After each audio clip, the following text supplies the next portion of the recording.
Windows 11 is here. Yes, it is, whether you like it or not, and I'll be telling you everything about it in this video. So why not just subscribe because you're interested in videos like this. And yeah, let's get started.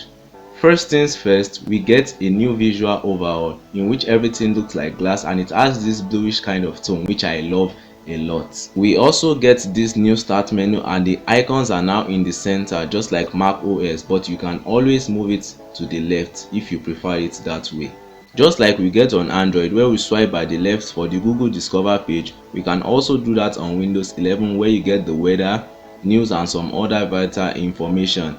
And as time goes, the Discover page will adjust to your specific needs. Microsoft Teams is now built to Windows 11, so you don't need to download the app for your video calls and text with your friends and family. But I think people won't still use it as much because we are already used to Zoom. Or let me know in the comment section below, which one do you prefer, Microsoft Teams or Zoom?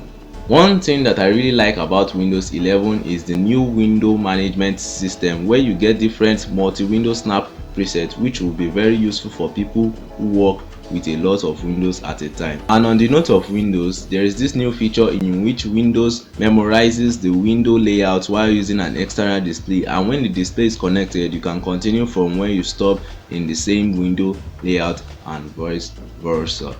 Another new feature on Windows 11 is that Android apps can now run on Windows 11, although you will need to download the Amazon app since the apps are from the Amazon App Store, but you only get to download it once and sign in into your Amazon account.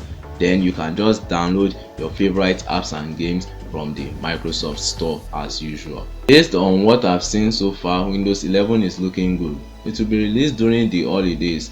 Until then, let me know your thoughts on this new operating system in the comment section right below the like button. And yeah, thanks for watching. Catch you guys in the next one. Peace.